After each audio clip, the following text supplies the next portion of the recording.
An early Chag Sameach to everyone. Thank you so much for joining us. We're going to have our Ma'ariv service this evening. A little bit late for Mincha, so we're going to start on page 39a. And you should have your, we call them our Shabbat Sidurim, but they're really our Shabbat and festival Sidurim. So we have a lot of similarities between the Friday night service, the Kabbalat Shabbat service, and the Erev Chag service. But the nusach will be a little bit different, actually. There's special nusach, special melodies of our tradition that are actually only used on the evening of festivals. So it's a nice opportunity to enjoy the beauty of our tradition. We will begin on page 39a with the call to worship. I invite you to please rise.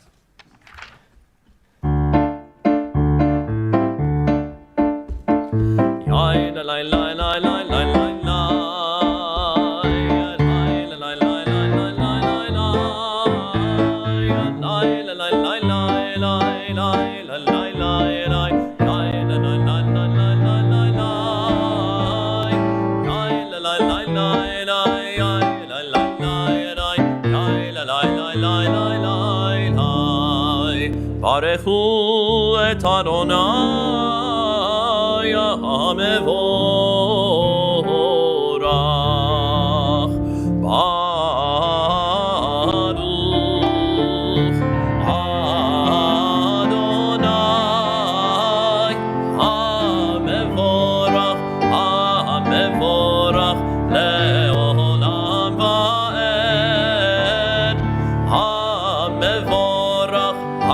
HaMevorach Le'olam Va'ed HaMevorach You may be seated. We continue middle of 39a.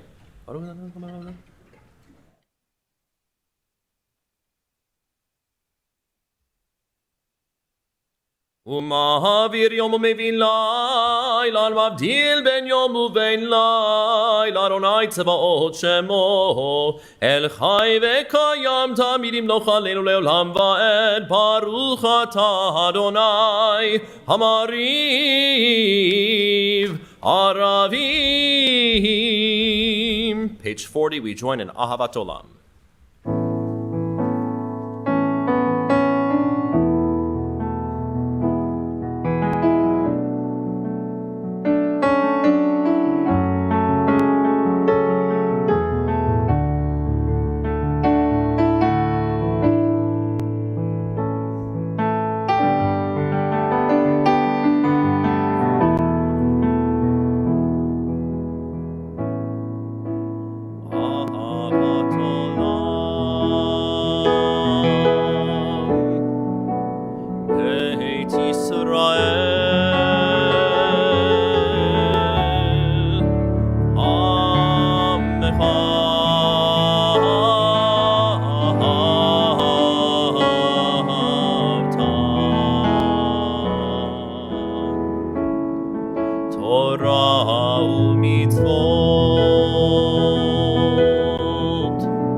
לבטך אל תסיר ממנו לעולמים, ברוך אתה אדוני, אוהב עמו ישראל.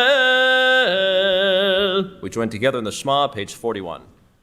Shema Yisrael Adonai Eloheinu Adonai Echad. Ve'avta et Adonai Elohecha bechol levavcha ubechol nafshecha ubechol me'odecha ve'hayu hadvarim ha'ele asher anochi metzavecha hayom al levavecha ve'shinantam levanecha ve'dibarta bam בשבתך בביתך ובלכתך בדרך ובשוכבך ובקומך וקשרתם לאות על ידיך והיו לטוטפות בין עיניך וכתבתם על מזוזות ביתך ובשעריך. We continue privately on page 42. והיה אם שמוע תשמעו את השם.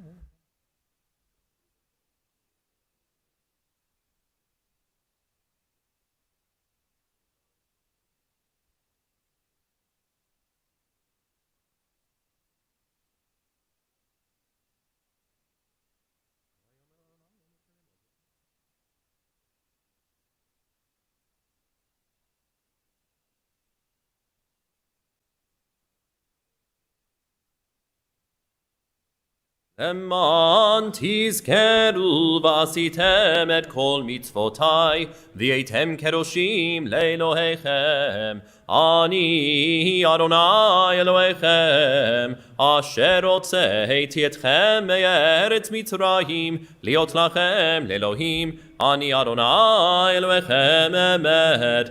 אדוני אלוהיכם אמת. Page 43. אמת ונעקוזות קיים אלוהינו כי אדוני.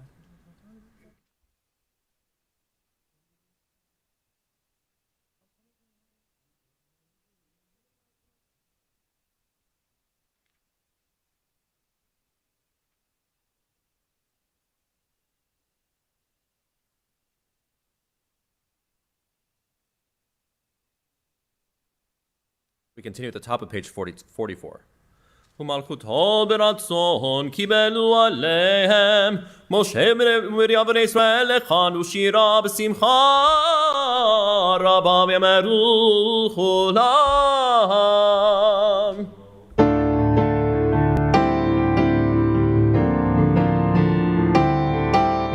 מי כמוך באלים אדוני, מי כמוך נהדר בקודש נורא נורא נורא תהילות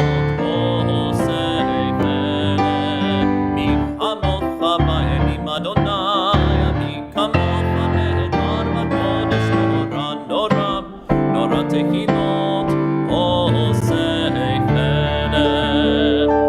מלכותך ראו בניך בוקע ים לפני משה.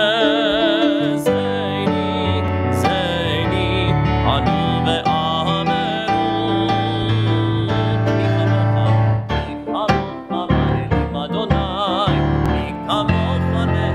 בקודש נורא נורא נורא תהילות עושה פלא. אדוני מלוך לעולם ועד. מי כמוך באלים אדוני, מי כמוך נהדר בקודש נורא נורא נורא תהילות עושה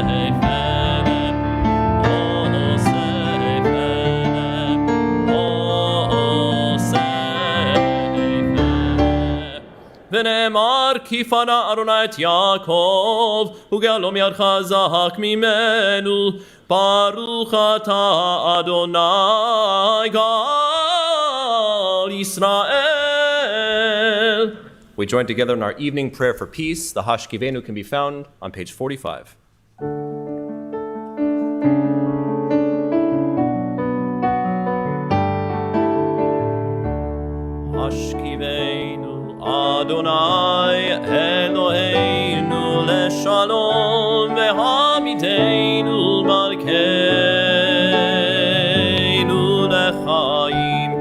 השכיבנו אדוני אלוהינו לשלום והמיתנו מלכנו לחיים.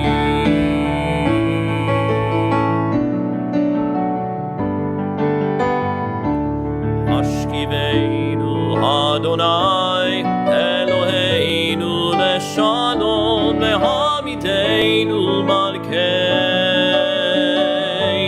לחיים. השכיבנו אדוני אלוהינו לשלום והמיתנו מלכנו לחיים. ושמור צאתנו ובואנו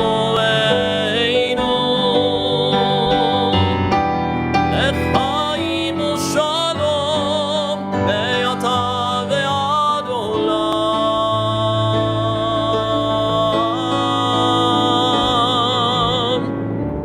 השכיבנו אדוני אלוהינו לשלום והמיתנו מלכנו לחיים.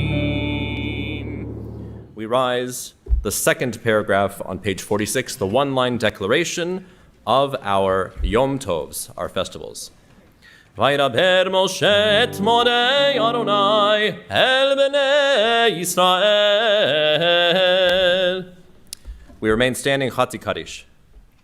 יתגדל ויתקדש שמי רבה, ויאמר יברא קירותי וימליך מלכותי בחייכון ויומכון ובחייך בית ישראל, בגלה בזמן קריב יאמרו אמן. יהי שמי רבה מברך לעולם ולעלמי עלמיה. יתברך וישתבח ויתפאר ויתרומם ויתנשא ויתהדר ויתעלה ויתהלל שמי קודשם. בריחו לעילה מן כל ברכתה ושירתה תושבחתה ונחמתה תמירן מעלמה ויאמרו amen. We turn all the way to the back, page 306. The Yom Tov Amidah is recited silently this evening, pages 306 through 314, including all of the insertions for Shavuot.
You're still praying your Amidah. We invite you to continue at your own pace. We turn back just for a moment to page 58 for, not 58, I'm sorry. Thank you, 54. Thank you, Jay. 54, Kaddish Shalem. Page 54. יתגדל ויתקדש שמי רבה יעלמא דברה קירותי וימליך מלכותי בחייכון ובמכון ובחייך בית ישראל ועגלה בזמן קריב והימרו אמן יהי שמי רבה מברך לעלם ולעלמי עלמיה יתברך וישתבח ויתפאר ויתרומם ויתנשא ויתהדר ויתעלה ויתעלש מלכות שם Tikkun Leil min kol birchata v'shirata tushpechata v'nechmata damiram b'ma v'himeru Amen Titchabat loton v'nkor ko'Israel kol dam avahon v'ishmai v'himeru Amen Yehi shlama rabba min shemaya v'chayim aleinu v'al kol Yisrael v'himeru Amen Hoseh shalom b'imromav Uyaseh shalom aleinu v'al kol Yisrael v'himeru Amen. And now we turn ahead to page 79. I invite you to remain standing as we join together in the festival Kiddush for our holiday of Shavuot. Baruch atah Adonai Eloheinu melech haolam borei peri hagafen Baruch atah Adonai Eloheinu melech haolam Asher bachar banu mikol ha'am ורוממנו מכל לשון וקידשנו במצוותיו ותיתן לנו אדוני אלוהינו באהבה מועדים לשמחה חגים וזמנים לששון את יום חג השבועות הזה זמן מתן תורתנו מקרא קודש זכר יציאת מצרים כי בנו בחרת ואותנו קידשת מכל העמים ומועדי קודשך בשמחה ובששון הנחלתנו ברוך אתה אדוני מקדש ישראל והזמנים ברוך אתה אדוני אלוהינו מלך העולם שהחיינו וקיימנו והגיענו לזמן הזה ברוך אתה אדוני אלוהינו מלך העולם שהחיינו וקיימנו והגיענו לזמן הזה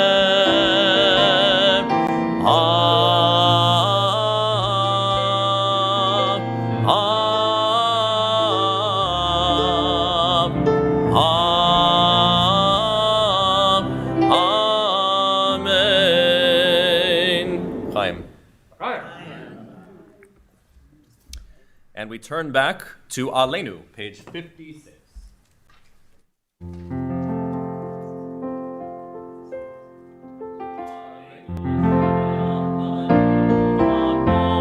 לתת גדולה ליוצא בראשית שלא עשנו כגויי הארצות ולא שמנו כמשפחות האדמה שלא שם חלקנו כהם וגורלנו ככל המונם ואנחנו קוראים ומשתחווים ומודים לפני מלך מלכי המלכים הקדוש ברוך הוא שהוא נוטה שמיים ויוסד הארץ ומושב יקרו בשמיים ממעל ושכינתו זו בגובי מרומים הוא אלוהינו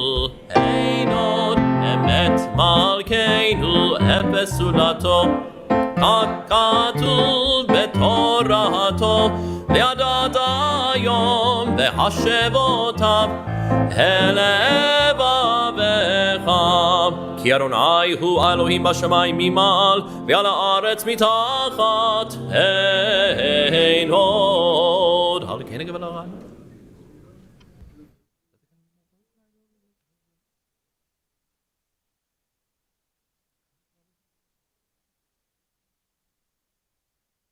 הכתוב בתורתך אדוני ימלוך לעולם ועד, ונאמר והיה אדוני למלך על כל הארץ. ביום ההוא יהיה אדוני אחד, ושמו אחד.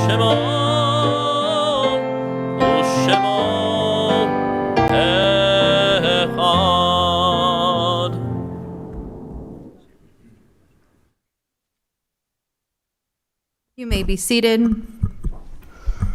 This evening we commemorate the yahrzeits of Sachram Banafshian, Shirley Esther Cummings, Sasha Feldman, Arthur Greenwald, Jorge Kapalusnik, Doris Labelson, Herman and Antonia Landau and family, Louis Lawson, Isaac Meshnick, Julia Rosenbaum, Akiva Rosenbaum, Belle Rubenstein.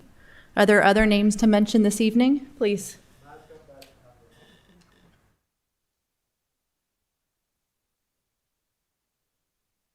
I invite those who are observing yahrzeit or mourning to remain standing and join with me in the words of the mourner's Kaddish.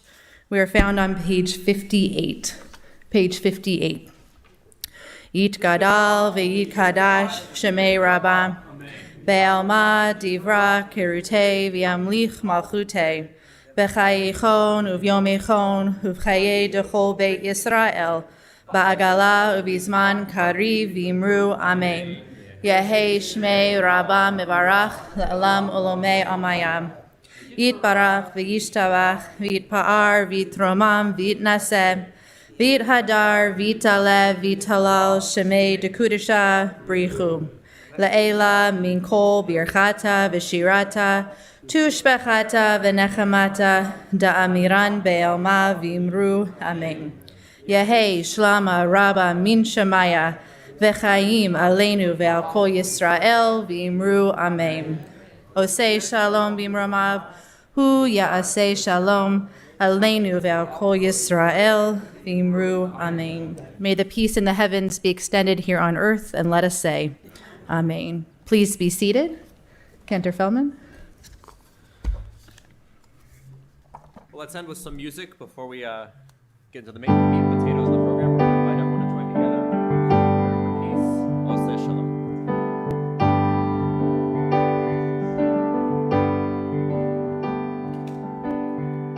Oseh shalom bimromav hu yaseh shalom aleinu. Oseh shalom bimromav hu yaseh shalom aleinu. Oseh shalom bimromav hu yaseh shalom aleinu.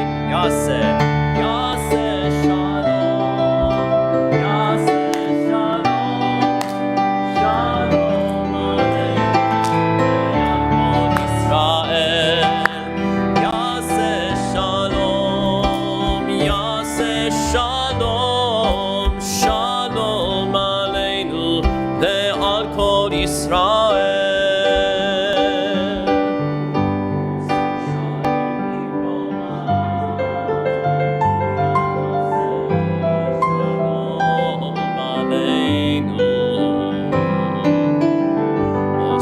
Shalom bimromav hu yaseh shalom aleinu. Oseh shalom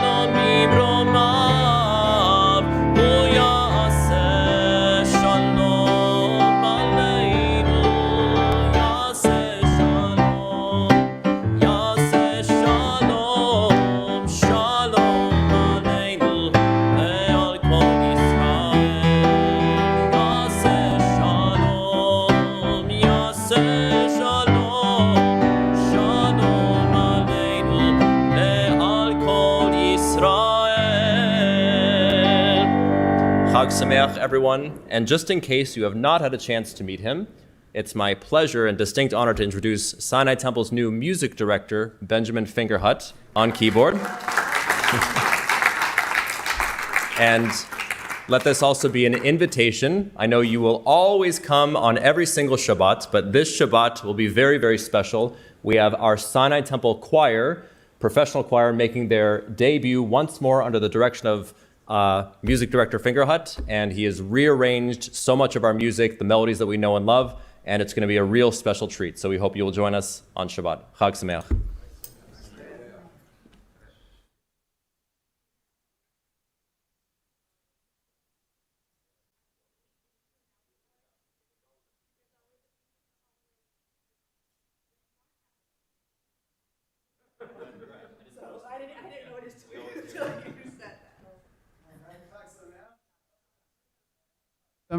How's that working? There we go. We say Yishar Koach to Kenner Feldman for leading us in Mariv this evening, and again to Benjamin Fingerhut for accompanying so beautifully. Chag Sameach. Just if you want for a moment, just turn to the people next to you, wish them, and behind you, in front of you, wish them Chag Sameach. Introduce yourselves if you don't know each other. Chag Sameach.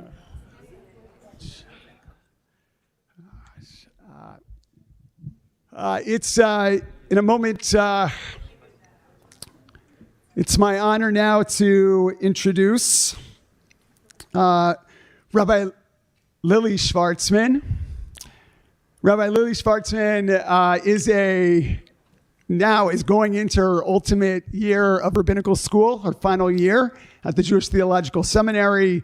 She interned at Congregation Bethel in West Orange. South Orange, thank you. Got the wrong Orange. South Orange, New Jersey, and served in the Avodah Jewish Service Corps, was a fellow at the Hadar Institute, and served the community, the Hillel community at Binghamton University as well. And maybe most importantly to us, she served as a rabbinic intern here at Sinai Temple this year and has taught our adult B'nai Mitzvah this year and has developed an incredible relationship with all of our adult B'nai Mitzvah students, and we'll have an opportunity to celebrate with them tomorrow and on Shabbat. But we begin this evening. We welcome Lily to share a few words. We also welcome Miles, his husband, who's with us as well. I think they're in their first year of marriage still. Amazing. Mazel tov. We say mazel tov. We welcome Lily to come share a few words with us about Shavuot.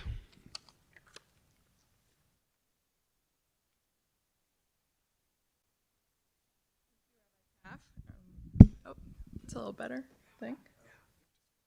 Okay. So, can you hear me? Great, okay. So on November 1st, 2022, at about 9:50 p.m. Eastern Time, I logged onto a Sinai Temple Zoom account, ready to embark on a year-long journey of teaching a class to prepare for their adult B'nai Mitzvah. At 6:50 p.m. Pacific Time on the same day, 8 students prepared to join my class. They didn't know who I was, I didn't know who they were, and they were also ready to embark on some sort of journey to prepare for their adult B'nai Mitzvah. 4 students showed up in person to the Sisterhood Lounge on the 2nd floor of Sinai Temple. 1 logged onto Zoom from Eugene, Oregon, and 3 others logged onto Zoom from the various parts of the greater Los Angeles area. Our class promised to be quite the experiment. Some students came to class because it had been many years since their B'nai Mitzvah at the ripe age of 12 or 13, ready to recommit themselves to deep Jewish learning. Others had chosen Judaism later in life, converting and wanting to take their place in this rite of passage ceremony, their God-given right. And some, due to gendered or family constraints, grew up Jewish and had never taken part in a B'nai Mitzvah ceremony where they had read from the Torah. So they came to class eager to accomplish just that. And then there was me, who actually fell into that last category of not having read Torah at my bat mitzvah, teaching for a class in my hometown of Los Angeles from my new home on the Upper West Side in New York City as a fourth-year rabbinical student. The biblical holiday of Shavuot, literally meaning the Feast of Weeks, celebrates the summer grain harvest that took place 7 weeks after the holiday of Pesach. When we learn about the Feast of Weeks, the book of Bamidbar teaches that the Israelites were to bring their hard-earned first fruits, the newest grains from their fields, as an offering to observe a sacred occasion. An act of selflessness and awareness, the Israelites, who were part of an agricultural society, praised God for providing a new season of harvest and prayed that their fields would continue to grow. Moreover, giving of the first fruits was a yearly reminder of the spiritual journey that the Israelites went through as they escaped slavery and reached the land of Israel. At first, the Israelites were reliant on God. They needed God to provide food via the manna and clouds to guide the way each step of their journey to Israel. And then the Israelites arrived in Israel. The manna was gone, and their harvests replaced the food. They became self-reliant. So giving of the first fruits, offering of the first fruits served as a reminder of the spiritual journey that the Israelites went on, the deep relationship that God developed with the Israelites while they were in the desert. They could not have the yearly harvest, just like they could not have the manna without God's presence. I like to think that in our first few classes as an adult B'nai Mitzvah cohort, we planted the seeds that would eventually sprout our first fruits. And we all had different ideas of what was necessary for that foundation. For some of us, we really wanted to learn Hebrew. For others, it meant to learn to read Torah and overcoming what is really nerve-wracking, getting up on the bima in front of a congregation, ready to chant from our sacred book. We spent the first semester, getting to know each other, planting these seeds in the foundation that would ultimately sprout into a culminating ceremony of reading Torah, which will happen tomorrow and the next day.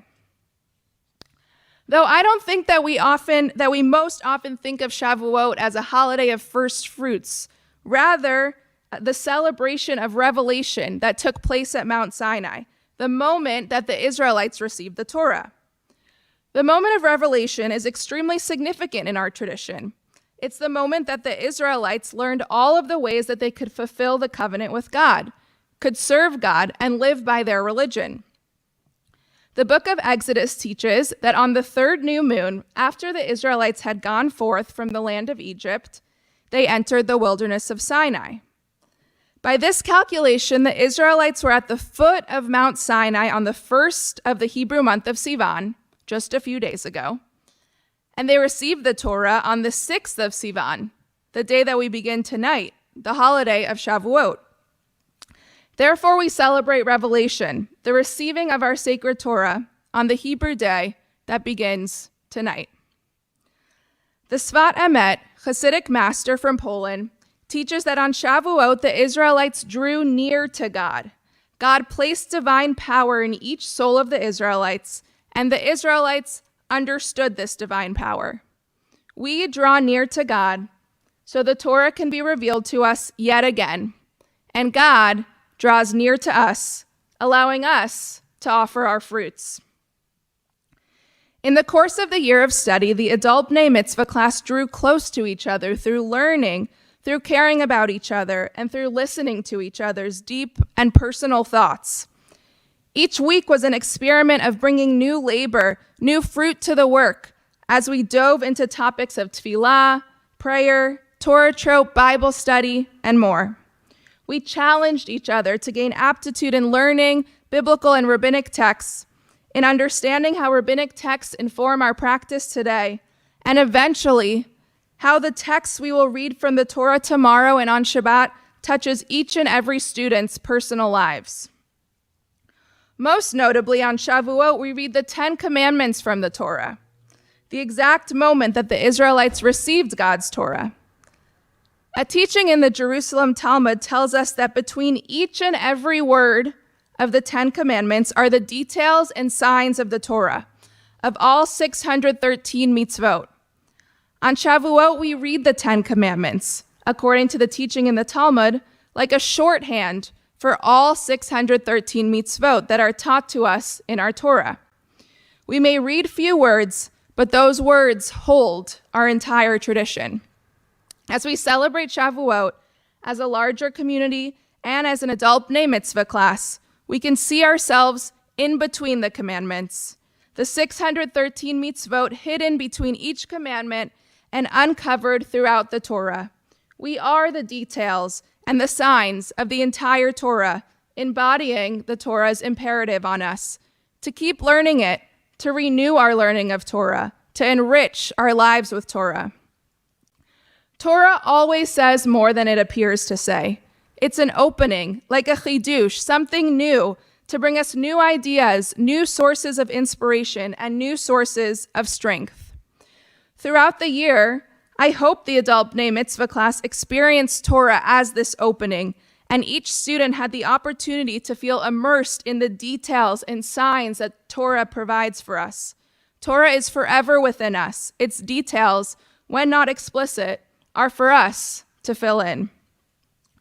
When we think of Torah as an opening, we can celebrate Revelation. We can celebrate Shavuot as a moment that enlarges our thinking and widens our world.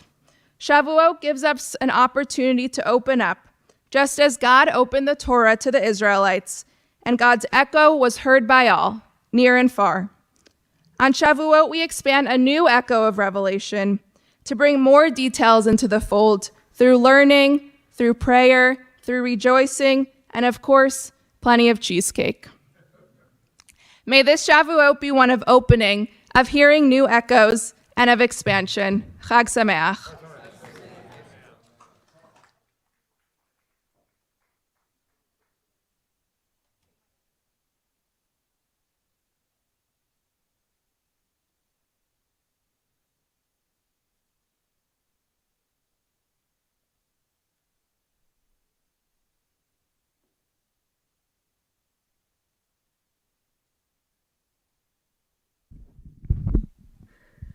That was beautiful. Thank you so much.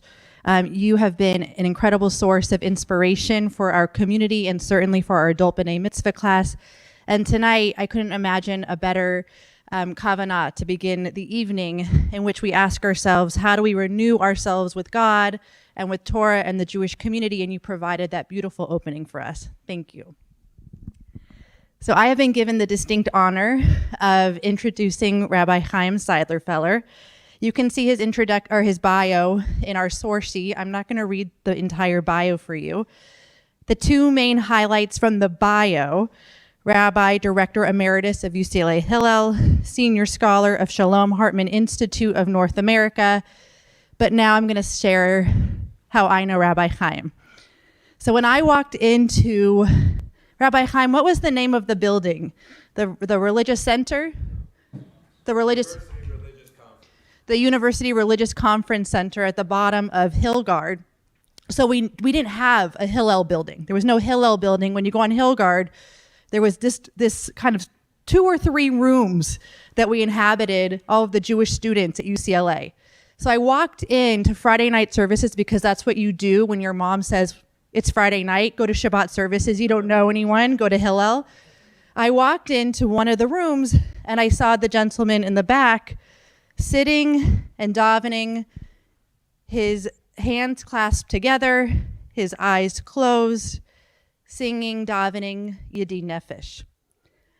And I thought to myself, I have no idea what I'm getting into. I'm from Orange County. We don't pray like this. And what I didn't realize is that not only would I find one of the most spiritual experiences of my life, but I would find one of my rabbis. And Rabbi Chaim was one of the rabbis that encouraged me to apply to rabbinical school. And he knew me so well, he would invite a group of us to his home to celebrate Shabbat on Saturday mornings. Hillel Friday nights, Saturday mornings, we would go to Rabbi Chaim's home. And he said to me, "You need to experience Jewish New York." And I said, "But I'm a California girl. I don't really do this New York situation."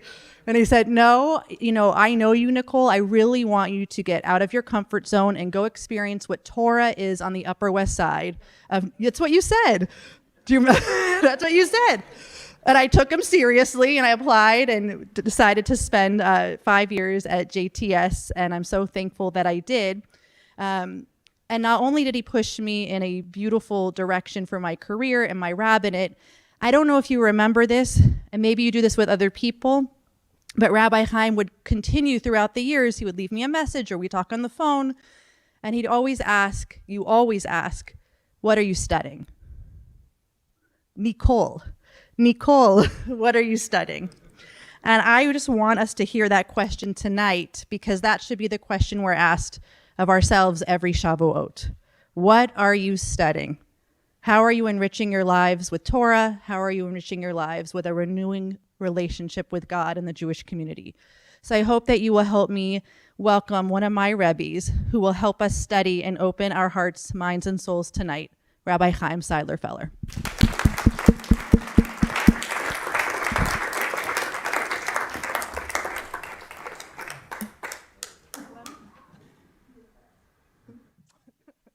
Okay, you want to hold it or you want it on the stand? So right into it, because everyone's watching at home too. Oh, okay. All right. All right. Chag Sameach, everyone.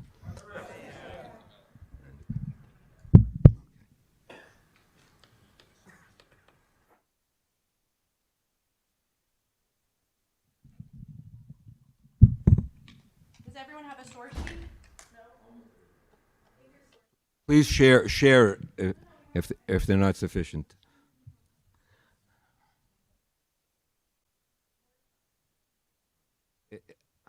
I don't know what to say. It's such a great pleasure to come here and to see Nicole as the rabbi.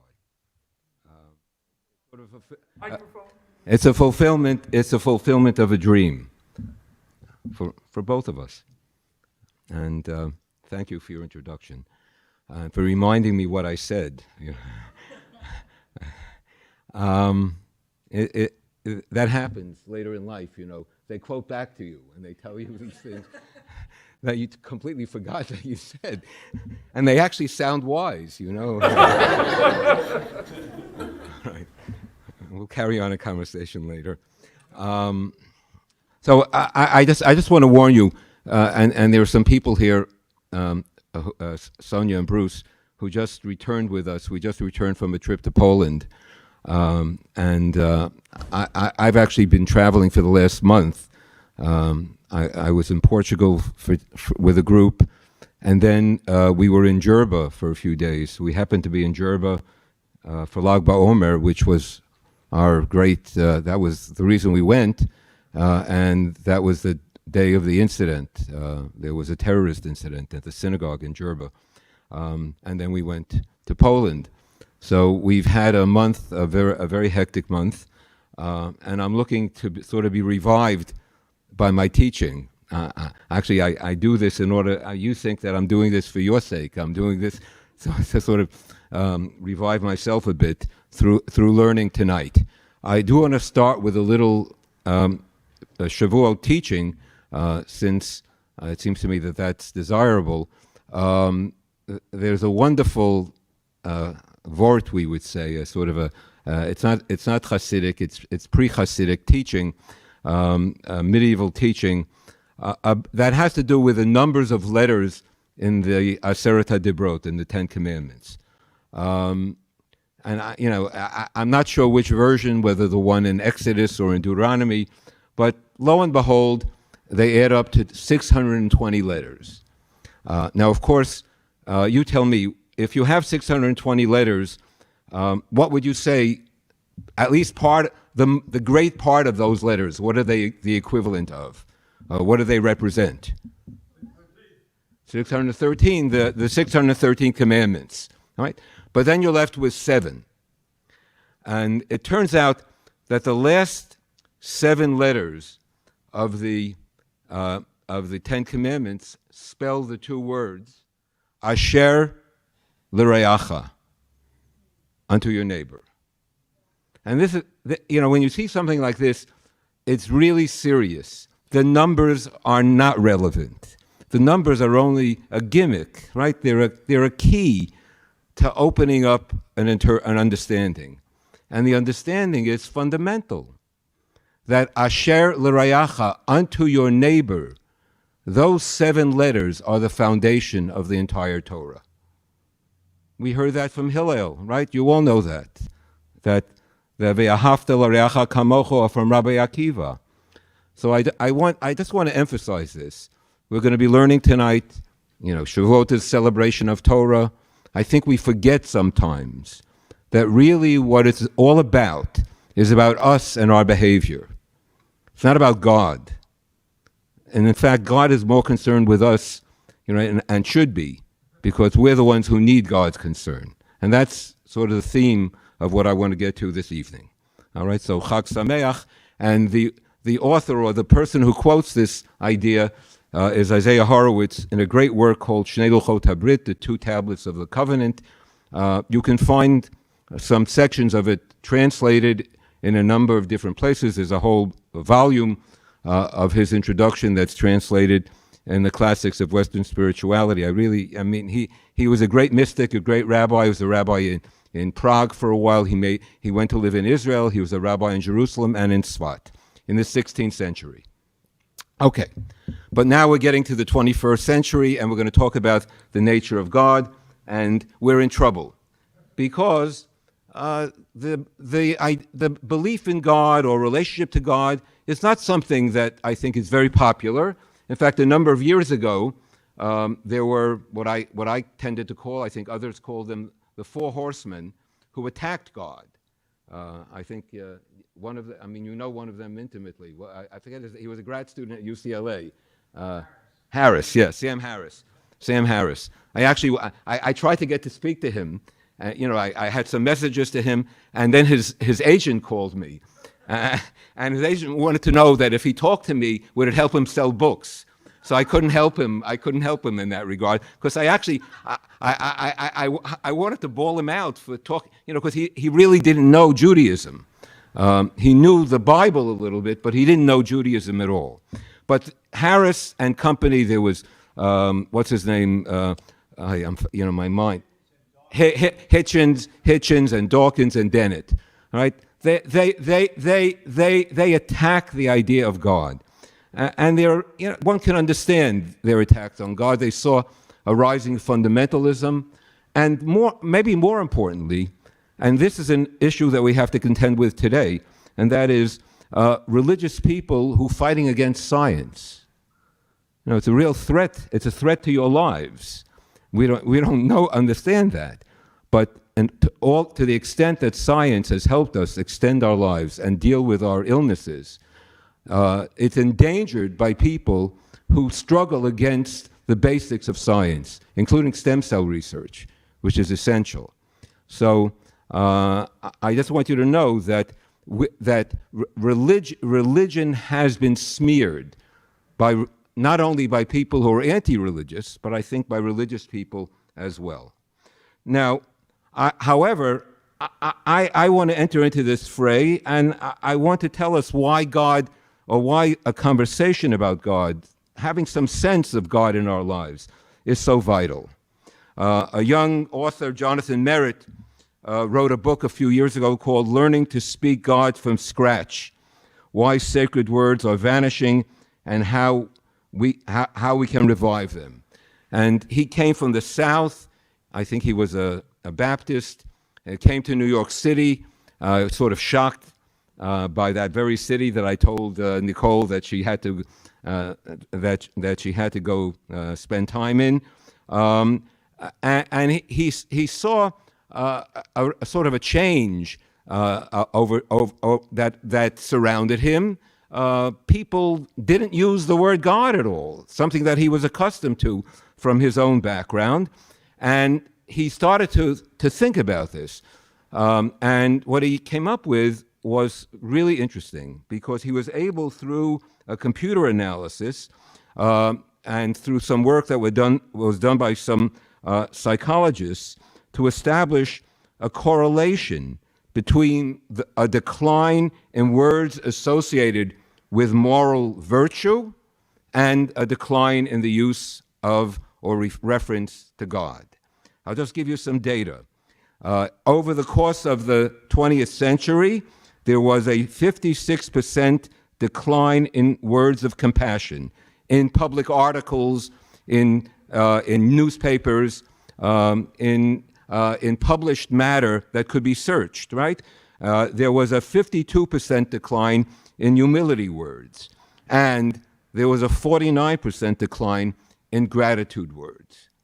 So I can't establish a causal relationship between a decline in reference to God and a decline in using moral terms. But there is a correlation, and we ought to think about this, because I think about the coarseness of language today, how people talk to one another, what happens when you turn on any public media. It's really difficult, I think, for people to carry on normal relationships in the manner in which, when you hear how people refer to one another. In some ways, it's very scary. So I would hope that through our conversation tonight, and I do want it to be a conversation, and I'm asking you that if you have questions, please raise your hand while I speak. I have a tendency to run out the time. So it's better to ask me the questions when you have them. That's why that sort of guarantees that you'll be heard. I'll try to provide. I actually thought that I had more time than when I saw that it was 7 to 9. I didn't realize that what was happening. So, but I'll make it work. I'll make it work. You'll help me. Now, I have to stay here. Is that? No, I'm not gonna. Okay, it's okay. I'll stand here. It's okay. It's hard for me to stand in one place. But I do want to say that with regard to Jews, the issue of God is actually very serious, maybe more serious, if you look at all the data regarding religion. So in studies that have been done in the last 20 years, so more or less, I mean, and there is a change in percentage of a few percentage points, but basically I operate with the following. It was a Pew study, maybe the one in 2013 or so on. So, or a little earlier, because it was religion in general. So regarding this statement, religion is very important. 26% of Jews say religion is very important, whereas regarding all Americans, 56% say religion is very important. We are, no question, the least religious group in America. All right? The least religious group in America. Right? And now, why is that? So one reason, and that means, in my mind here, in terms of our talk tonight, we're less likely to talk about God. Maybe we measure least religious because we don't measure up to the normal data analysis that are provided from a Christian perspective, perhaps. But you know, I just want to be honest. I grew up in an Orthodox community. I still identify as modern Orthodox in these days, or whether open Orthodox, something or other like that. But traditional. I'm a traditional Jew. And I can tell you from my experience that I grew up without much God and without much what I would call religiosity, because we were committed to Torah and mitzvot. What's Judaism? Judaism is about study, intellectual activity, achievement, right? Success with the intellect, and performance. And we always sort of prided ourselves that Judaism is not about belief, and that you can be a good Jew without God. In fact, some years ago, I once clipped this in the Jewish Week. There was an advert that was taken out by a Wexner Foundation graduate a new 10 Commandments. And the second of the 10 Commandments was, you don't have to believe in God. I didn't realize that that was a commandment.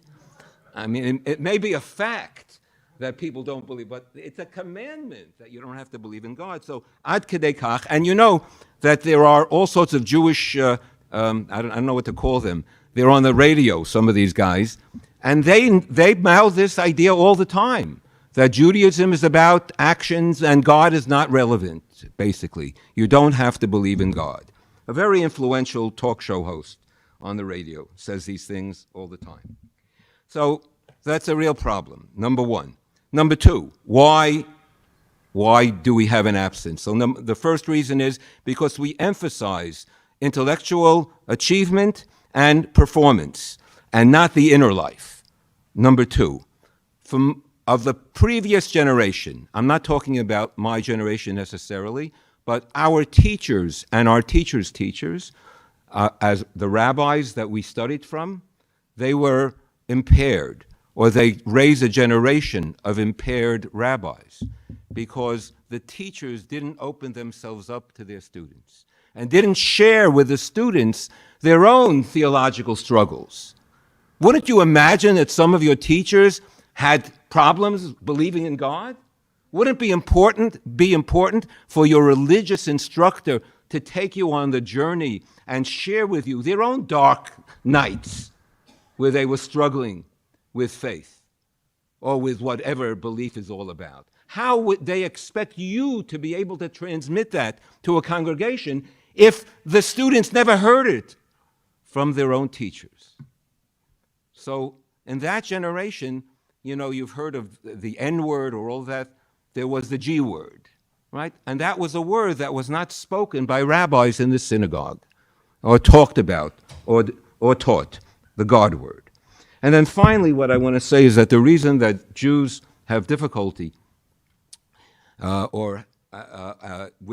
God, or a less likelihood to be people who actively are engaged in spiritual pursuits, has to do with two other factors, two contemporary factors that are very weighty. One is our, I don't know how to say this, our embrace of the pursuit of materialistic gain. I noted some years ago in an American history book that I was reading that at the turn of the 20th century, let's say in the teens of the last century, Lord and Taylor used to take out ads in the Yiddish paper on Friday advertising special Shabbos sales. Literally, right? I've seen the advertisements. So we replaced Shabbos with shopping, all right? But you understand that the most respected achievement in Jewish life is material achievement. We award people, we honor people for what they've achieved materially. How many people do we award for their spiritual lives and for modeling spirituality? Right? So that's one dimension. And so a life that's committed to material gain, right, does not leave much room for, or doesn't know even, how to nurture the spiritual dimension. And finally, there's another aspect of our 20th century, 21st century existence that's overwhelming, and that's nationalism. And we are a people that has actively, for good reasons and with some really very positive results, placed all our eggs in the basket of nationalism and statism and what that means to us as Jewish people. Just an example from the Orthodox community, from which I stem. Right? In the Pew study, there was an interesting odd statistic that my friends say is simply misrepresented, but anyway, I'll quote it. Right? I'm not a sociologist, so I don't have to be accurate here in my analysis. But in the representation in the Pew study, it indicated that 78% of modern Orthodox Jews believe in God with absolute certainty. But 90% of modern Orthodox Jews believe with certainty that Israel was given to Jews by God. Do you understand you understand the discrepancy? In other words, 90% think God gave the Jewish people the state of Israel. Only 78% believe in God. So more people, more Orthodox Jews believe in Israel than they do in God. And the point is here sort of a self-critical reflection.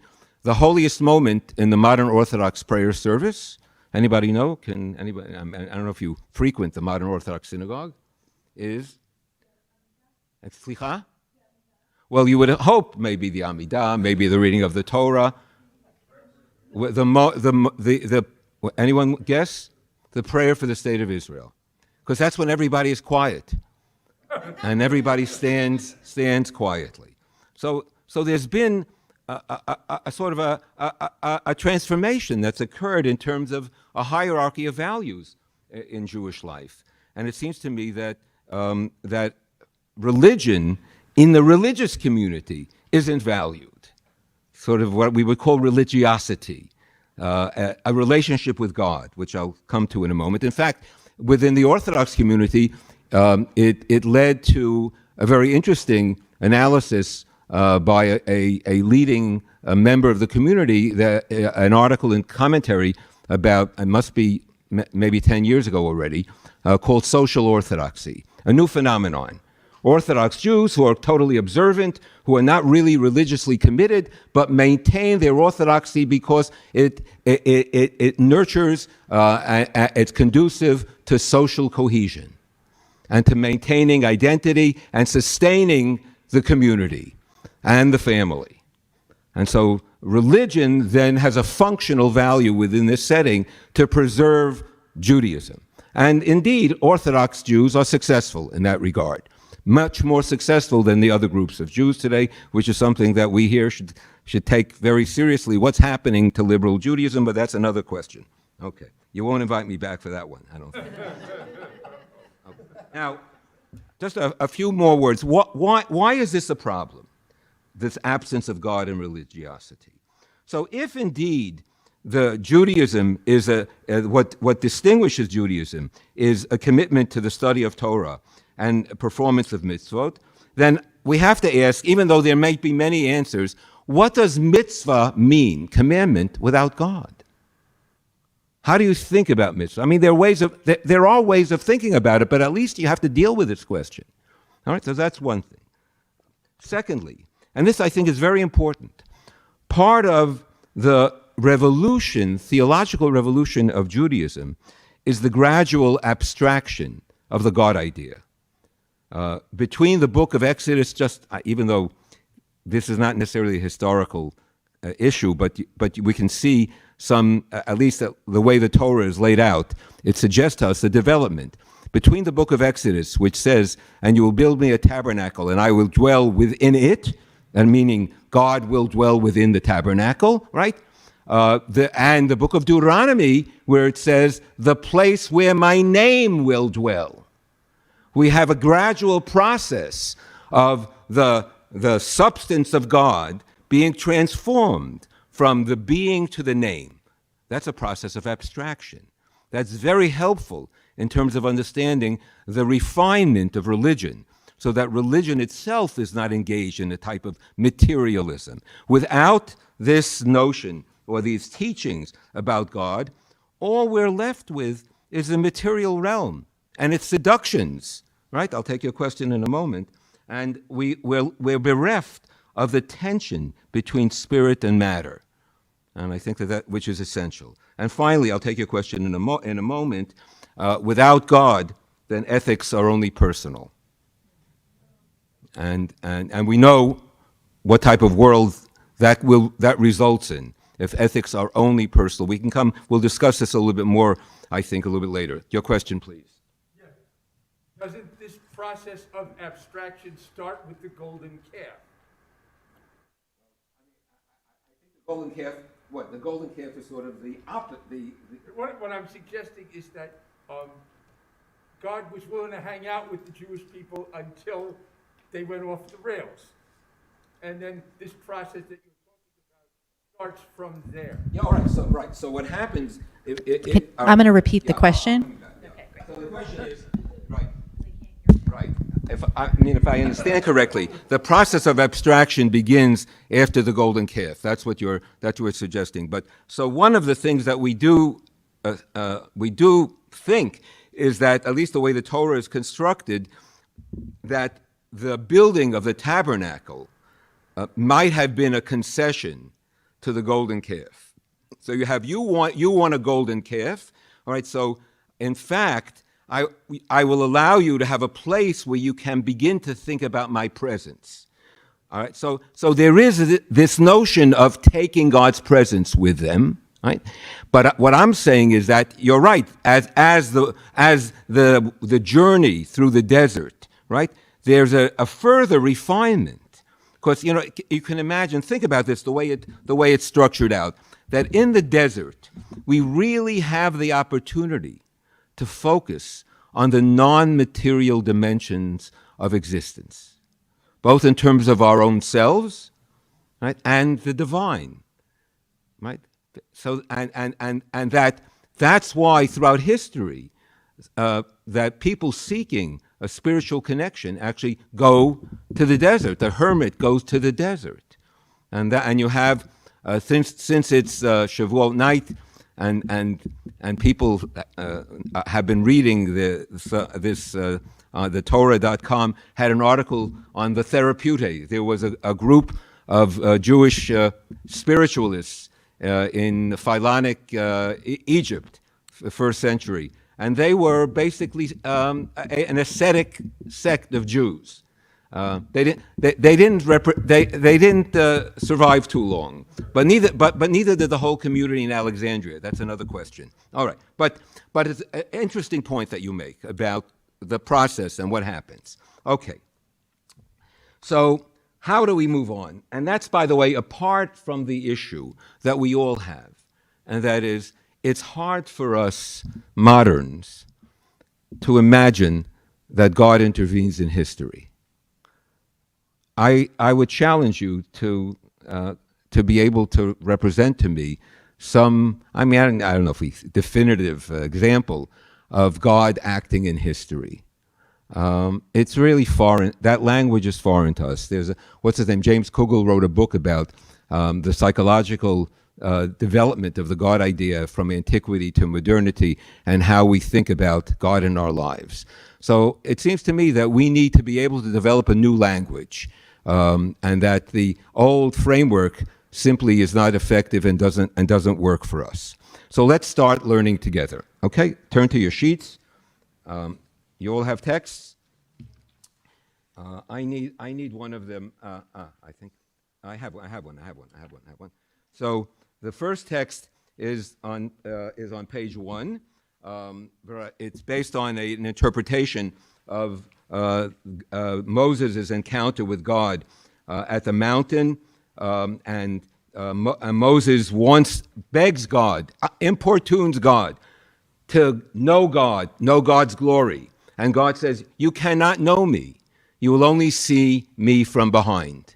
You'll see my back. You'll not see my face. So the comments here were written by a very interesting 20th century biblical scholar who taught actually in Hebrew Union College in New York City. His name was Arnold Ehrlich. His name in Hebrew was Shabtai Ben Yom Tov, and what I always quote his Hebrew name because he added on the phrase Ibn Boded. He was a rather lonely character, and a little, a difficult character, but very insightful at times. And this is one of the times where he writes as follows. So commenting on this verse, he says, let me just get my text. My sheet just fell.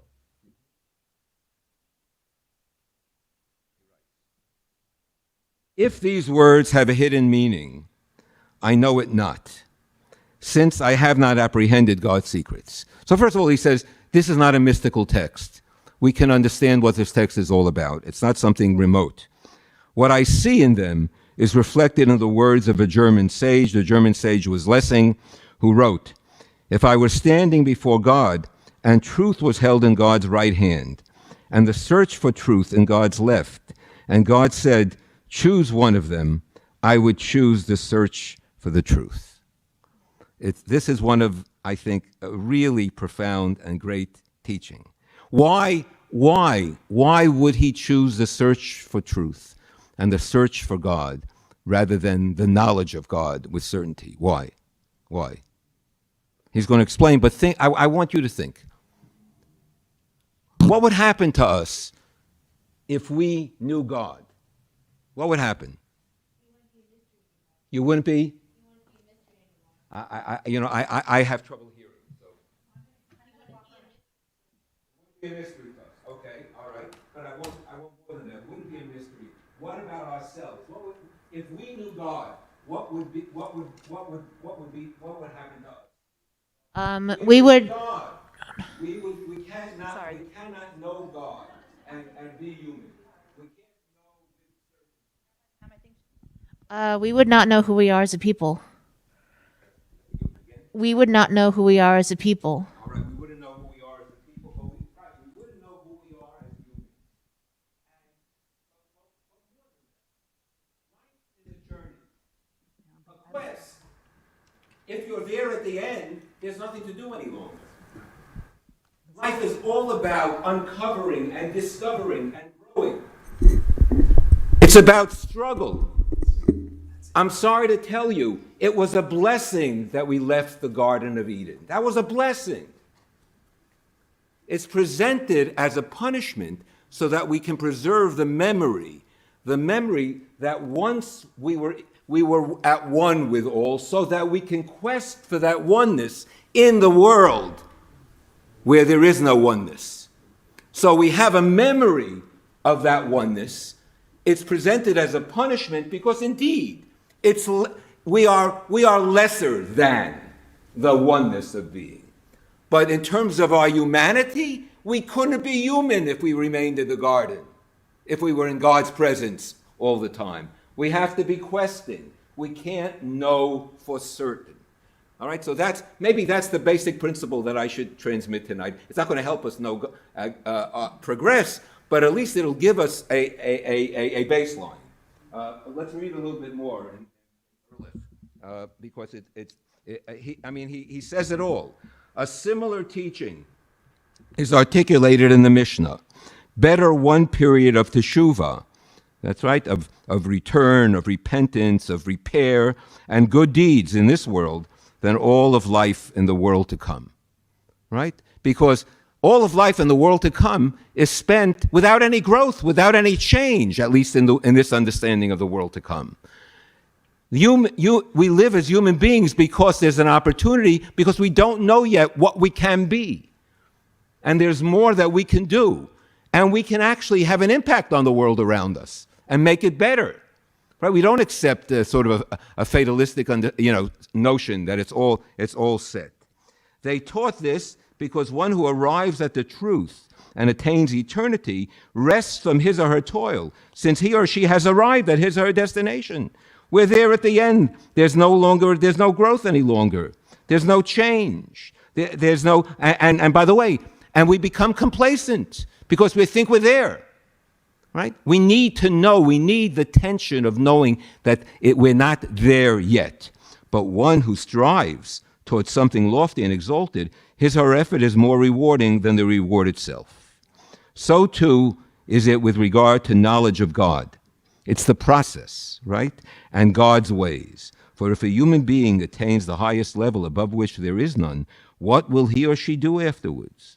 Therefore, no human can see God's face, and God reveals only God's back to the devout, in order that they continually search and probe, drawing inferences with regard to God's face from observing God's back, and toiling all their life to know God in the most complete and clear manner. Their toil is their reward. I mean, I think this is a wonderful text that should be taught to our children in schools. They should know that one of the secrets of Judaism, a really important secret, is you can't know God. And there's a certain arrogance, and we'll get to this. There's an arrogance to those who claim to know God. with a degree of certainty. And there are consequences to that arrogance. We'll see as I try to develop this idea. So the uncertainty principle of Jewish thought is vital. I mean, what an interesting religion we have. You can't know God. Right? However, this whole talk is about what does God mean in our lives. So the first, I'm going to say a few more words about this, but maybe one of the things that God means in our lives is a negative. Now, I can maybe prove this to you. How? What's the first commandment of the Ten Commandments?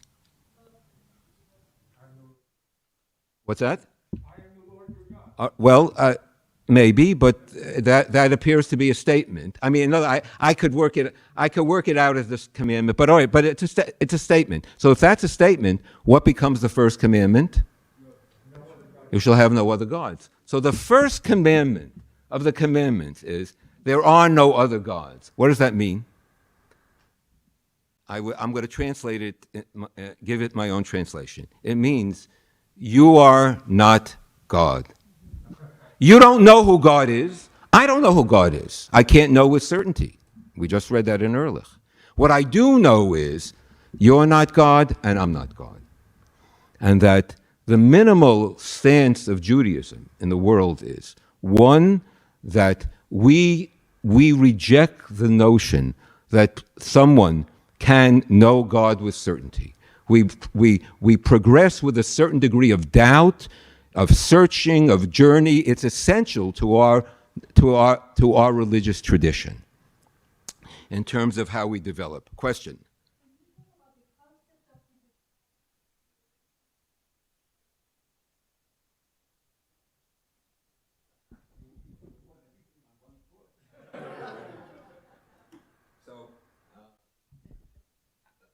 I don't know what to tell you. In other words, yes, all right, I'll say this. All right, let me say this.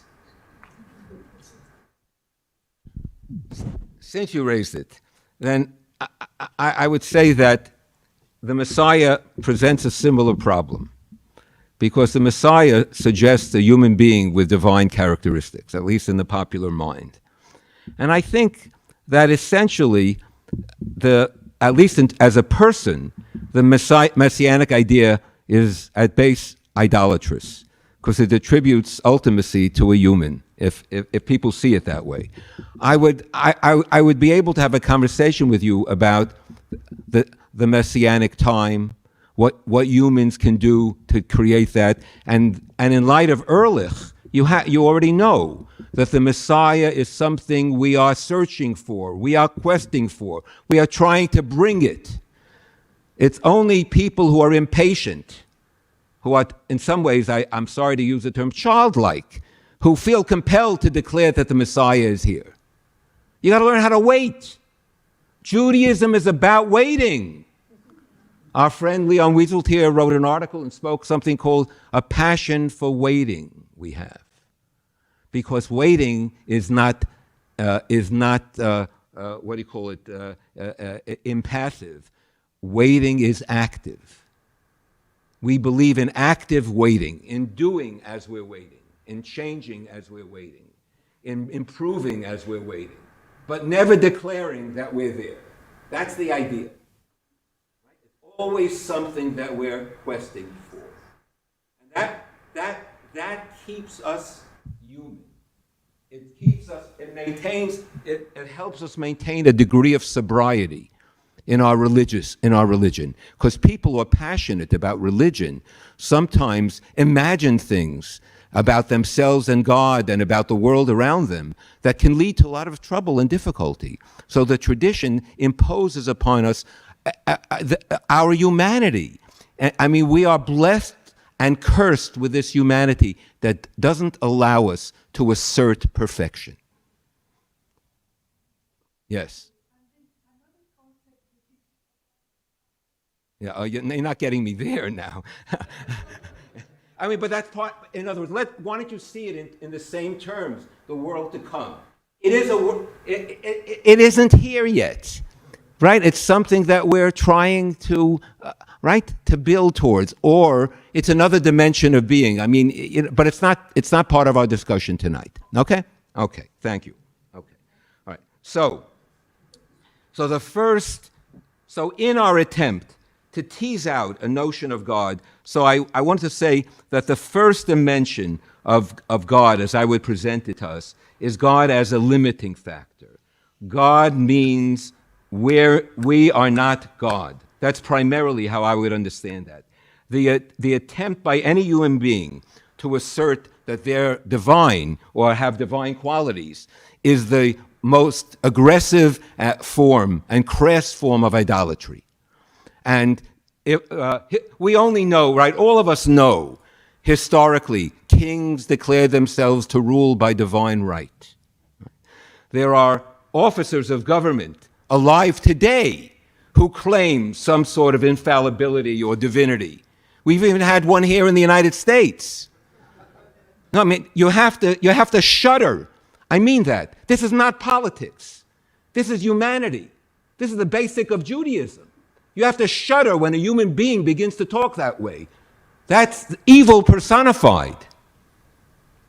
Right? And it's sort of basic to what Judaism is all about. So I think we have to really take a hard look at ourselves and what's happened to us. Because the first principle is to know no human being is perfect. No human being is godlike. And the point of God is to induce a sense of humility. How often do we as Jews talk about the value of humility? So the basic understanding of God, dimension number one, is God that limits as a limiting factor and induces within us a sense of our own humility. It helps us, it assists us to build character. God is about building human character, that humans should know that they're not God. And every one of us can use that. All of us, all the time. That's the traditional name of God that we call Elohim, because Elohim stands for the judge, the power, the dimension of God that's beyond. And we can't measure up to that at all. Once we know that we're not God, then we have an opportunity to do what? Maybe someone can tell me, because this is the key. Once we know that we're not God, then we have an opportunity to develop our Tselem Elohim, the image of God within us, and become God-like. Once we know that we're not God, we can aspire to become God-like. So God is the God of limitation and the God of aspiration. Right? I want to tell you a little bit more about this Tselem Elohim. What does the image of God mean? What does the image of God mean? So there's a Mishnah that talks about the image of God, and the Mishnah in Sanhedrin teaches us the following. Number one, it teaches us radical. I didn't print it. I don't think I printed it. Radical equality. All human beings are created in the image of God. Right? That's principle number one. Number two, all human beings have an inherent, ultimate, intense value, right? Because all human beings have infinite value, reflecting the divine with potential within them. The Mishnah then goes forward and says, the image of God that each one of us carries also promotes the idea of what Jonathan Sacks called the dignity of difference. Because all of us carry the image of God, and all of us are different from one another. So that's a notion that most people don't respect. That difference is built in to humanity, and we need to be able to respect and learn about each other's difference. And finally, if all of us carry an image of God, it suggests the notion that we can unite around something that we share in common. We're not only equal, we not only have infinite value, but we should come together in a sense of oneness. So the second dimension of God is this idea of developing our image of God. What does that mean? What does that mean?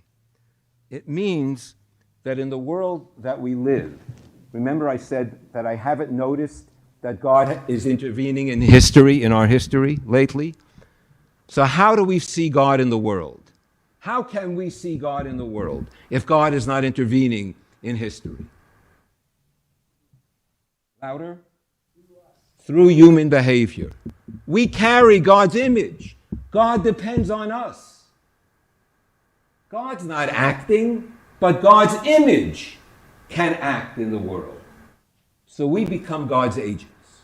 Let me illustrate that for you with two stories. One, we have a colleague who was diagnosed with terminal cancer. He was a rabbi in San Diego. He survived, thank God. Marty Levin. He was in the hospital, and his 5-year-old son came to see him. And his 5-year-old son said, "Abba, where is God?" Abba had the presence of mind to tell his son the following. You see that guy who comes every week to play the guitar in the pediatric cancer ward next door? You know all those people who come home to our house in San Diego to help your mother and to do your homework with you and help out? You know all those scientists at Scripps who are working on a cure for cancer, for my cancer? All right, that's where God is. That's story number one. Story number two. We're together with David Hartman at Brandeis Camp with a group and a Shabbaton. It's Shabbos after lunch, and Hartman says, it's time to bench, it's time to say Birkat HaMazon after the meal. We start to sing, and all of a sudden, in Hartman's inimitable style, he yells out, "Stop!" And he says, and then he asks, What's the blessing? What's the blessing that you recite? What's the last word in the blessing of the first paragraph of the Grace After Meals? What's the blessing? Again? Well, that's the last word, the last phrase. Hazan, which means who feeds everybody. What do you think Hartman said? If you knew Hartman, you're a bunch of liars. God isn't feeding everybody. How can you say that in the name of God? So he then explained, it doesn't mean that we expect God to provide food for everybody. Hazanat HaKol is not a description that relates to God, but it's an imperative that relates to us. And that we have the responsibility to make sure that God is feeding everybody, because we have to divide the resources in such a way that people have what to eat. So we are the agents of God, and God relies on us to fulfill God's mission in the world. And that's how God becomes present. I'll show you in a moment. We still have a few minutes. Yes? That's the same way I teach the book. It's a partnership. Okay. All right. Okay. So just to summarize what we have. So this, by the way, this is an elaboration on the other name of God, of the two central names. Elohim is a judgment, right? God's power, and Yud He Vav He, right? Now, what is Yud He Vav He? It's, we think, maybe a contraction of a to-be verb. Haya, Hoveh, Yeh. Haya, Hoveh, Yeh. Right? Together it means a constant presence. How is God a constant presence? Or maybe I should translate it as a becoming. Because that presence is constant because we are obligated to constantly reflect God in our behavior. And in that way, God is constantly becoming or entering into the world. You'll see in a moment what I'm getting at, because I'm going to refer to a Hasidic teaching that will sum it up. So these two dimensions, the dimension that God has a limitation, Elohim, a judgment, humbling us. We say hallelujah, not because God needs our praise, but we need to praise God. Because if we don't praise God, what we're going to wind up doing is what we do all the time. We praise ourselves. or we praise our institutions, which is another favorite activity of ours. You know, and we say hallelujah not for God, but for ourselves, so that we know that we are not it. There's something beyond us. So there's the Elohim, the judgment, the limitation, and there's a Yud Hey Vav Hey, which is the personal, and which suggests that we have to nurture the God-like quality that's within us. Just look at the what page is it in your sheets? If you look at the next to last page in your sheets, you'll see a diagram of the divine human. Do you see that on page 7?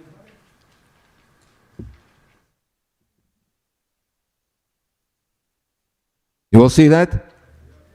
So what is that? What is that? That's the four-letter name of God in the image of a human being.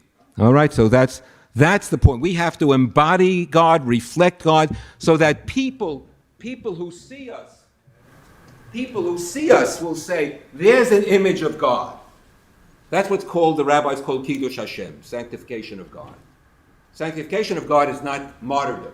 It's not dying for God. Sanctification of God is that people who see you will say, that's someone who reflects divinity in their behavior, and that they carry the tradition in such a way that it brings blessing.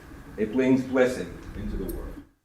So the two dimensions of God, as I said, to summarize, reflect a sense of afsut, nothingness, and romemut, grandiosity, the idea of God as diminishing and elevating, bringing us to nothingness and to majesty, to self-negation and to self-affirmation.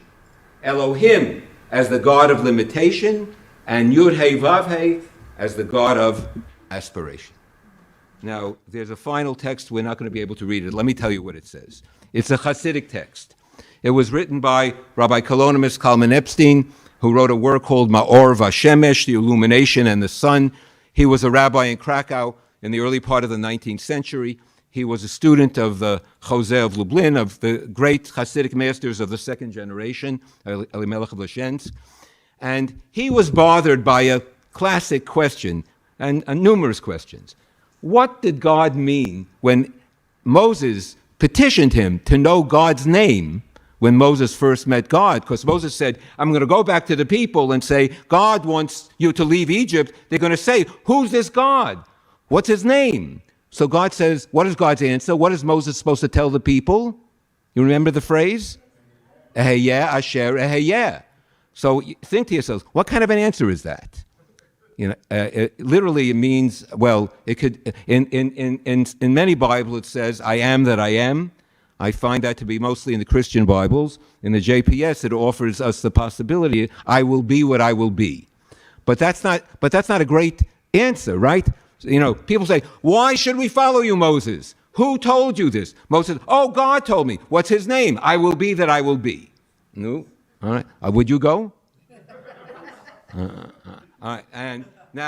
And furthermore, he asks, you know, as I said, the classic Hasidic question is, God then repeats and says, the God of Abraham, the God of Isaac, the God of Jacob. Why repeat the God of 3 times?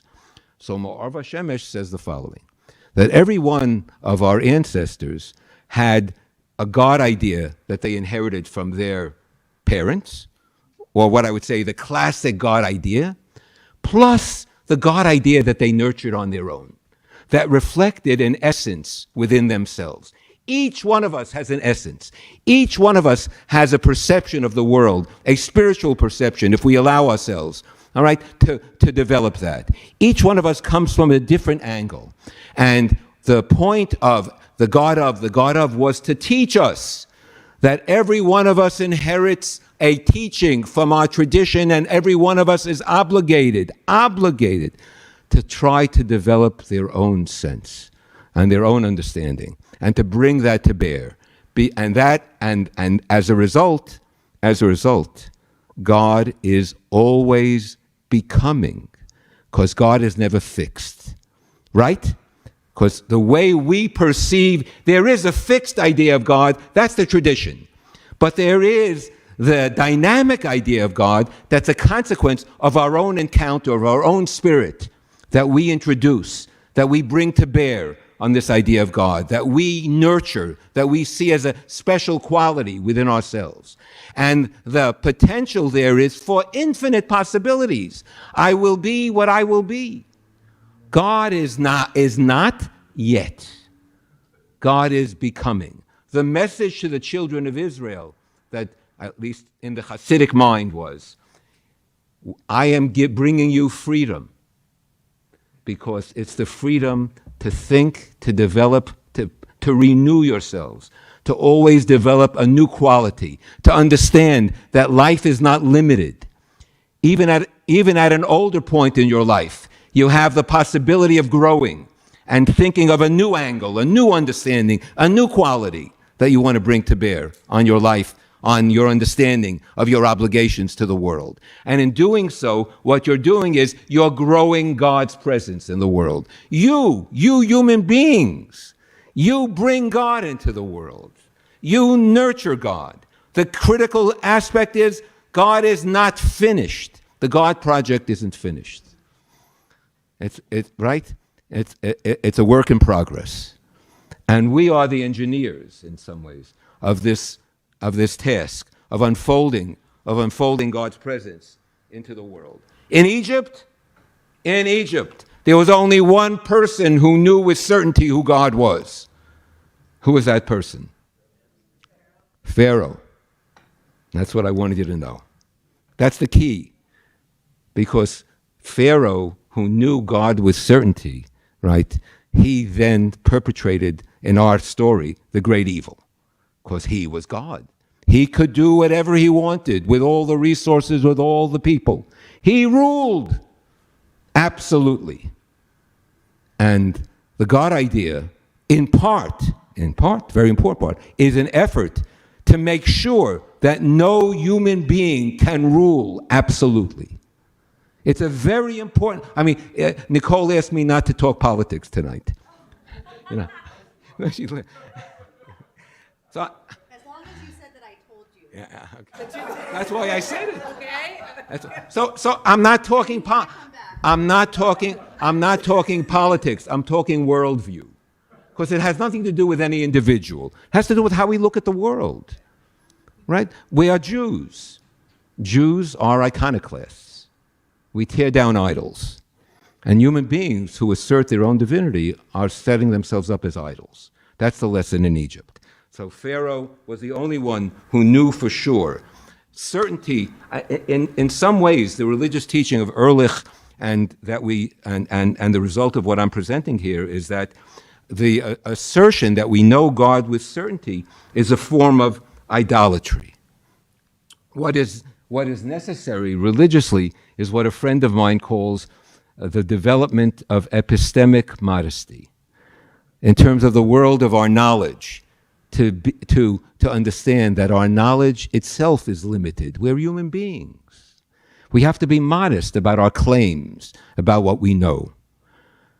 Our religion is there to nurture a sense of modesty within us. Remember, it's about our humanity, much more than it is about God. God is concerned with our humanity. So God is also a source of freedom, as I understand, because God is constantly unfolding. And what we need are teachers who can teach our children this type of language so that they understand that knowledge is always growing. You know, I work at a university. I've worked at a university, for most of my life, for 45 years already. And we talk sometimes about professors being masters. I'm not sure that that's a good thing. They know a lot, but their task is to be able to convince us and to stimulate, to motivate us to learn, and also to reveal to us what they don't know. One of my greatest lessons in educational lessons was an experience that I had with Rabbi Soloveitchik, my teacher, where at the end of a 2-hour shiur, which was the de rigueur, daily 2 hours, a student raised his hand, and a student asked a question, and all of a sudden, He sat at his desk. He would always be sitting at his desk. He closed the book that was in front of him, and he started to talk to himself. And he was arguing back and forth. All of a sudden, he stuck his hand into his pocket, and he pulled out a sheaf of papers. We never knew that he had notes, but clearly he prepared, and he was very dramatic, and he crossed out one page, second page, third page. He opened up the book, the Talmud, banged on the table, and he pronounced, "We will start all over again." That's a teacher. That's a teacher. That's a master. The student asked the question, the student was right. How many teachers have we had who've been able to respond that way? That's one of the great lessons in life. Because it allows you to understand that if the master does that, then we certainly have to be seeking. We're on this journey, remember, it's a process, all those words that I've used. All right. So, finally, and there will be some time maybe even for some questions, I want you to take a look at a couple of proof texts. Page 5. Look at the bottom of page 5. I have two proof texts that I want to share with you.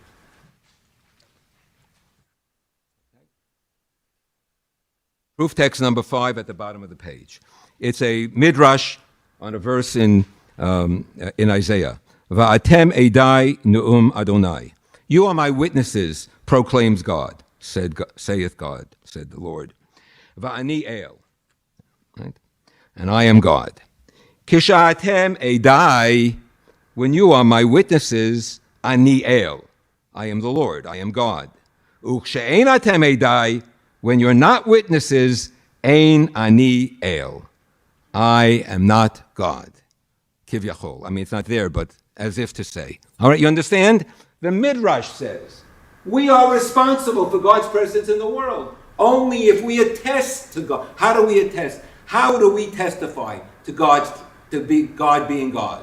By acting in a godlike way. If we are witnesses in the world to God, then there's a God. If we are not witnesses to God, then God is not present. It doesn't mean there's no God. It means God is not present. We are responsible for God's presence in our behavior. Text number 1. Text number 2, turn to the top of page 7, source number 8. A wonderful Talmudic passage that some of you may be familiar with. It has to do with our recitation of the 13 attributes on the high holidays. Adonai, El, Rachum, Bechanun, Erech, Apayim, right? God, oh God, compassion. You know this. The 13 attributes that we of the divine. So the Gemara says as follows: and the Lord passed by before him and proclaimed. This is the verse in the Torah regarding Moses in chapter 33 in Exodus. Rabbi Yochanan said, were it not written in the text, it would be impossible for us to say such a thing. This verse teaches us that the Holy One, blessed be God, drew his robe round him like the reader of a congregation and showed Moses the order of prayer. He said to him, whenever Israel sin, let them carry out this service before me, and I will forgive them. All right. So most of us grew up thinking that what this Gemara means is that on Yom Kippur, we recite again and again the 13 attributes, and by doing so, we're forgiven, right? Because that's what it says. Let them carry out this service. But maybe that's not what it means. In the text, what it says, Kol zman shi Yisrael chotin, as long as Israel sins, ya'asu lifanai keseder hazeh. Let them perform this order, which means the reason we recite and sing again and again and again that God is compassionate, that God is patient, and all of that is not to describe God, but so that we will embody those virtues and carry them into the world. Yom Kippur is basic training for how to be a human being. So you have to focus on what human traits you need. You need forgiveness, So you talk about slicha. Teshuvah is very important, obviously. Look at all these elements. They're all, look at the list of the al-khaits, of the sins that we declare. They're all, almost all of them, maybe all of them, are violations between human beings. It doesn't say for the sin of not keeping kosher or for the sin of not keeping Shabbos. And I'm not trying to urge you not to keep kosher and not to keep Shabbos. I mean, that's not the point. The point is that the focus is on our humanity. And the one day, the holiest day of the year, where we encounter God's presence in the Holy of Holies, is about a lesson in how we should internalize the godlike qualities and then take them into the world and make the world a better place. That's why we can blow the shofar at the end of the day, because we're ready for some renewal. The renewal of having gone through this exercise. But it's a hard lesson, right? We have to work at it. It doesn't happen easily. We're only human. We're bound to fail, and we don't get all messed up because and create a new religion because we're bound to fail. I mean, we deal with it, right? We deal with it, and we try to repair, to grow, to change. And so the sources. So this that you might think this novel notion that we are God's agents and that we are responsible for God's image in the world, it's actually one that was articulated 2,000 years ago by some of the rabbis in the Talmud. I wouldn't claim by all of them, but there are enough sources and I have other sources that I could bring to bear to demonstrate that the rabbis were themselves struggling with what God meant already then. It's true, they still held on to a more classical idea of God's presence in history, but they too were personalizing. I mean, they too were trying to, they understood, and they weren't trying to deceive us and compelling us to believe in things that are unreasonable. I think that that's very important.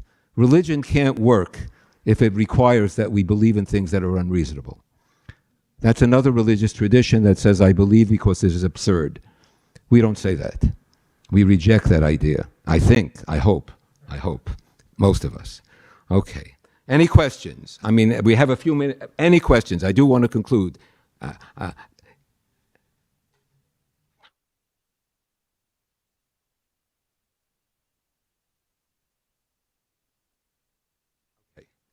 I'll accept the fact that you accept everything that I've said.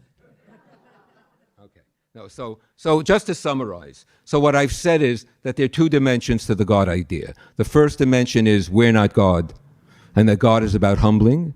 And once we're able to accept that idea that we can't be God, then we must attempt to realize the Tselem Elohim, the image of God with which we are endowed, the quality that we have to be godlike in our relation with others, the quality that we have to really to draw out the soul of another human being, to connect to the soul of another human being, the quality that we have to bring love into the world, right? Ahava rabba ahavtanu. We're talking about Shavuot. God gave the Torah as an act of love. You know what Mizrachim, what Eastern Jews do when they open the Aron Kodesh on Shavuot morning? You know what they do? You know what they do? They read a marriage contract. There's a ketuvah. Because the Torah, giving of the Torah was an act of love. Because the Torah itself is intended to promote love within us, between us, and in the world around us. That's what we need to be teaching. The Torah of love. Right? All right.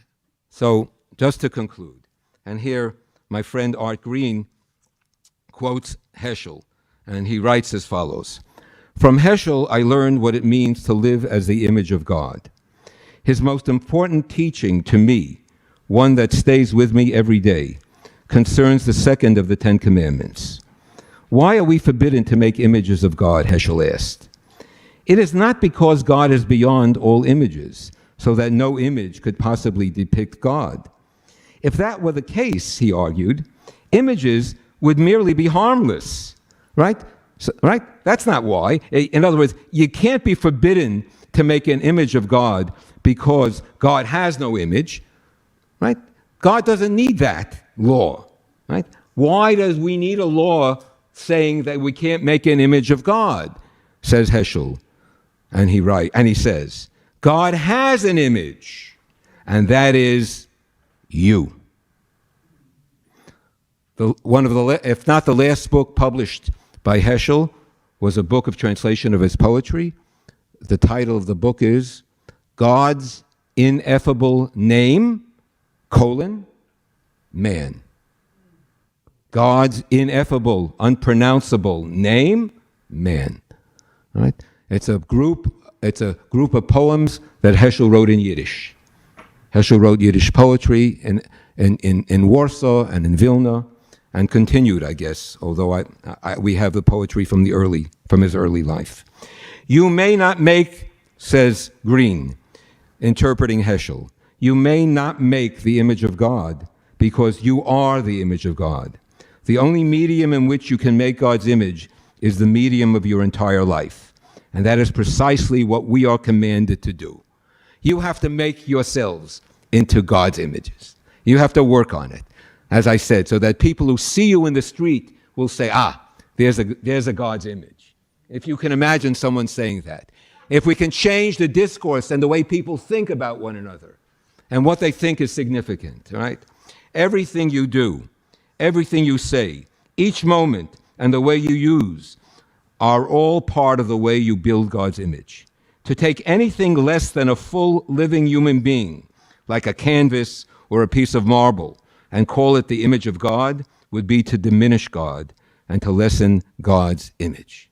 So the lesson of Shavuot, our encounter with God at Sinai, our receipt of the Torah, is that we are required, there's a claim on us in this relationship, that we embody those principles that are articulated and that we try our best to bring God's presence in the world through our behavior, through our ethics, through our religion. It's certainly possible for people to reflect godliness even if they're not observant Jews and even if they're not Jewish, for sure, right?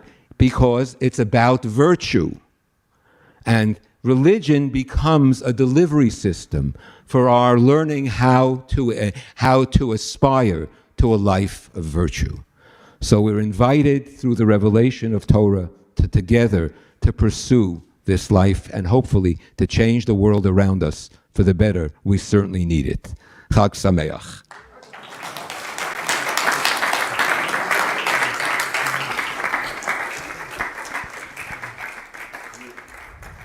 Yeah, now you get to drink some wine. Yeah. What's your name, by the way? This is Rosa. Rosa. The word mensch.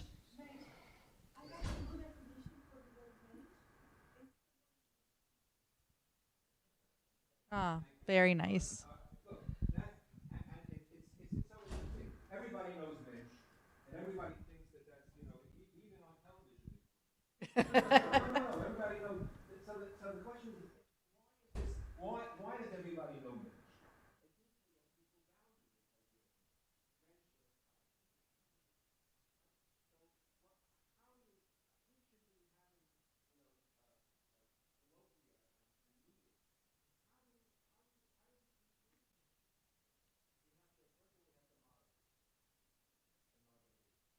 Is there an educational way of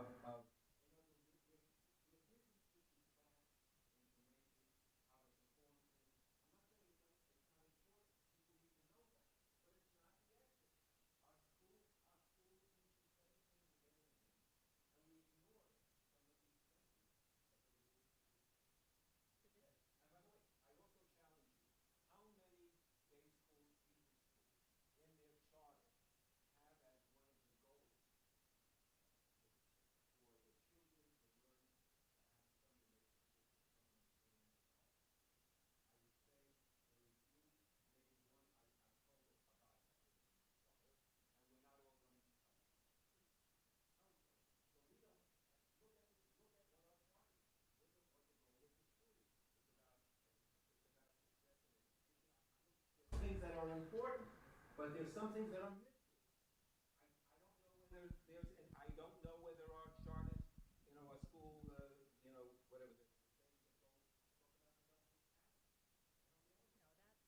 That does. Okay.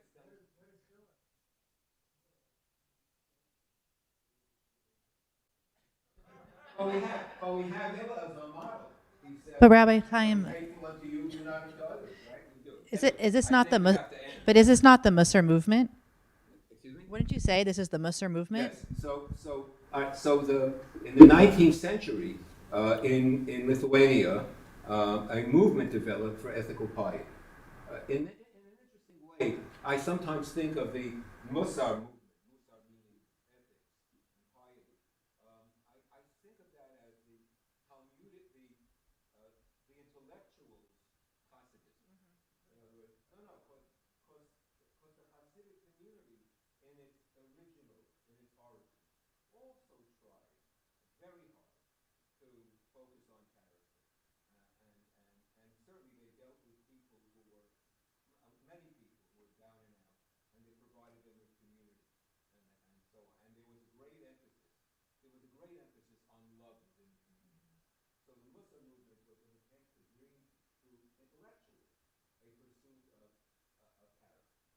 It's really important. Because look at, I said before, I work at a university. I don't think that universities are places that have really placed an emphasis on developing character at all. In fact, they shy away from it. You don't do anything personal. It's all about, it's all objective. I think it's a mistake in our education.